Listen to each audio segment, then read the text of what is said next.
everyone, today I will dive a bit deeper into the topic of port wine stains. What are they? What should you do about them? So what tests should you do? And what other things can you do about them? First things first, what are port wine stains? So port wine stains are a type of birthmark caused by a deficiency in the nervous system, likely caused by the GNAQ mutation. So this mutation affects the nervous system's ability to regulate the blood flow in certain blood vessels. The number of blood vessels are engorged with extra blood. This happens because the affected blood vessels can't function properly, causing the blood to pool or store in them. And this buildup basically is what creates the purplish or the reddish stain or discoloration that is seen on the skin. Now that we know what port wine stains are, let's move on to the essential tests that you need to do if you have a child with a port wine stain. The first thing to test is glaucoma. So glaucoma is caused mainly if you have a port wine stain that is near the eye or is covering the eye. So for me it's the same. So my birthmark covers my eye, so the chance that I have or develop glaucoma is higher for me. So glaucoma is basically a condition caused by high eye pressure, and it can lead to vision problems or in extreme cases blindness if it is not treated. So it's really important to do regular check-ins with your doctor to see if you have glaucoma or not. Then the second thing to check on is the Sturge-Weber syndrome. Port wine stains sometimes can be linked to a rare neurological condition called the Sturge-Weber syndrome. Definitely do an MRI or a CT scan to rule this out. So basically it can causes seizures and development delays, so it's really important to get this checked. Of course, it's also important to monitor other vascular issues. So for example, port wine stains can occasionally be linked to the Klippel-Trenaunay syndrome and Parkes-Weber syndrome. Both conditions can affect the veins and limbs, so this can lead to issues such as overgrowth of the bones and soft tissue. So also really important to monitor these ones. Now that we have this cleared, we can move on to the second part of this video, that is managing a port wine stain. When it comes to managing port wine stains, you have options. So each pet is personal and depends really on your goals and preferences. So the first thing and most easy thing to do is just embrace your skin condition. So for some people, their skin condition, whether it's a port wine stain or another skin condition, is just part of their identity. And they really embrace it, and it can be really empowering. On the other hand, you may face some frustrating comments like I did when I was younger. So I think you are all familiar with this, but what happened to your face? Did someone punch you? Did you burn yourself? It might be contagious, you know. So these comments are not nice to hear, especially when you are a child. Or whether it's a port wine stain or another visible skin condition, it does not define you, and you are beautiful like you are. Then moving on, we have the laser therapy. So laser therapy is the most common medical approach to lighten a port wine stain. So how it works, the laser therapy targets the hemoglobin, thermally evaporates the excess blood, and that causes the vessel to collapse and the stain to appear lighter. There is a pro, but in my opinion there are a lot of cons of lasering your birthmark or your port wine stain. So the pro is, of course, it can and it will reduce your port wine stain to some extent, but in my opinion it's a temporary solution because the underlying cause, so like I said, the abnormal blood vessels due to the GNAQ gene mutation, they remain unchanged. So okay, your birthmark will lighten if you treat it, but because of the mutation that stays unchanged, it will redarken again over time if you don't treat it regularly. So that's a huge con in my opinion. Like I said, the results will vary from person to person. Some will get good results, some will get almost no result, and trust me, been there, done that. I did almost 15 laser therapies in total, and for me it didn't get the result I wanted. So it lightened the birthmark a little bit, but like I said, it came back after time if I didn't treat it regularly.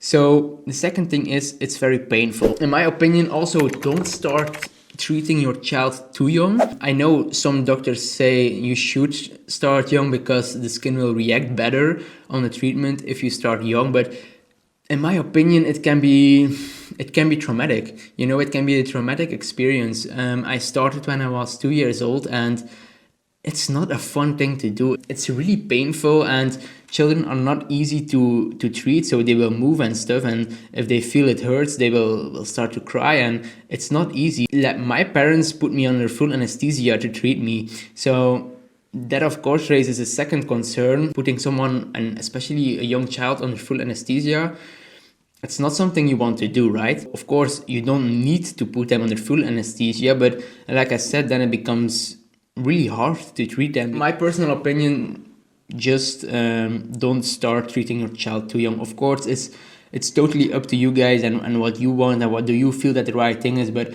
that's just my personal experience of what I have been through. Also for the parents, it's not a nice experience at all.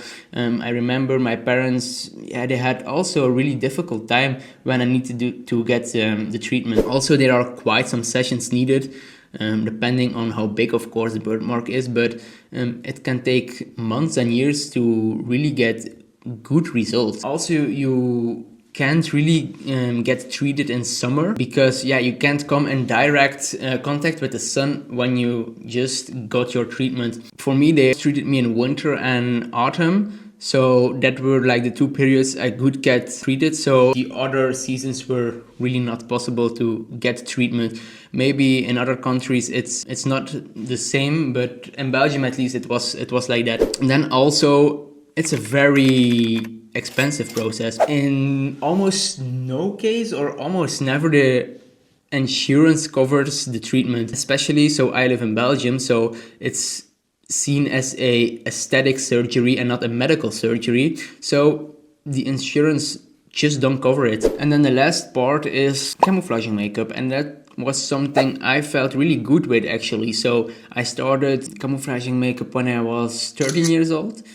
Of course, when you start out, it's not perfect, and you see your birthmark, the makeup is not done like it should be, but that was something that really gave me more confidence, especially when meeting new people. So if you are looking for a non-invasive instant option, camouflaging product, in my opinion, is a fantastic solution. So it allows you really to decide when and how you want to cover your birthmark. So you may feel in some situations you have no need to cover it. So if I am with my family or really close friends, I don't cover it. But if I go out, if I meet new people, if I go to work, if I go to school, I always cover it because it makes me feel more confident. You also don't need to go for like the full covering. You also can cover it a little bit. So from a distance you won't see it. If you come close, you see it, okay, no problem. But it's totally up to you, and you can change if you want, and you can cover it how you want and when you want. So